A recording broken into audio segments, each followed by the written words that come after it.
subscribing and like our videos to get daily updates.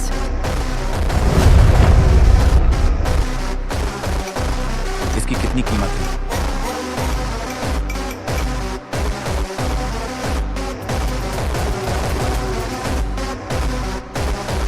नमस्कार. चला तर आज आपण एका दक्षिण भारतीय हॉरर फॅन्टसी कथेच्या जगात जाऊया.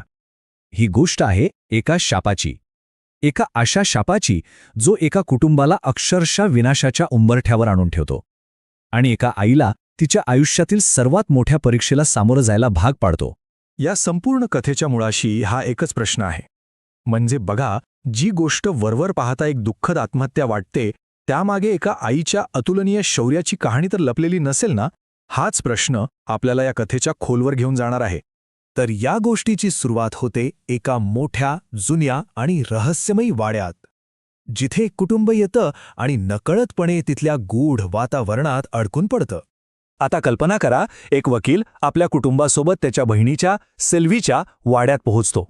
पण तिथे पोहोचल्यावर त्याला कळतं की त्याच्या मेहुण्याचा हृदयविकाराच्या झटक्याने मृत्यू झालाय आणि हा धक्का सहन न झाल्यामुळे त्याची बहीण सेल्वी तिने आत्महत्या केलीय.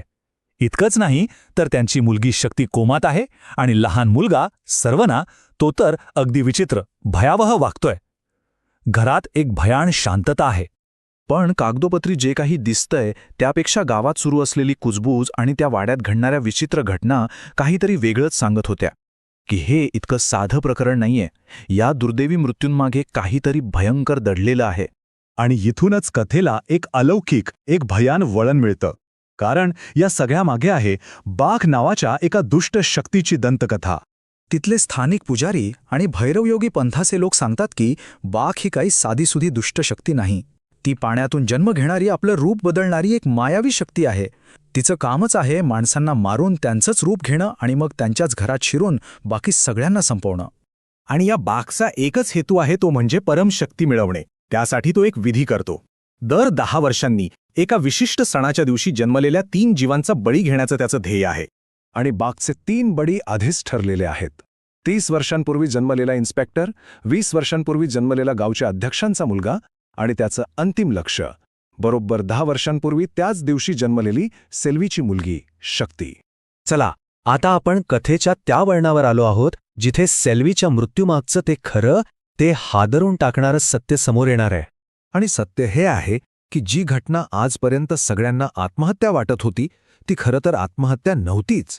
ते होते एक बलिदान. सेल्वीने स्वतःचा जीव घेतला नव्हता, तर आपल्या मुलांसाठी तो दिला होता. त्या रात्री नेमकं काय घडलं होतं, तर तो बाघ सेल्वीच्या पतीचं रूप घेऊन त्यांची मुलगी शक्तीला न्यायला आला होता.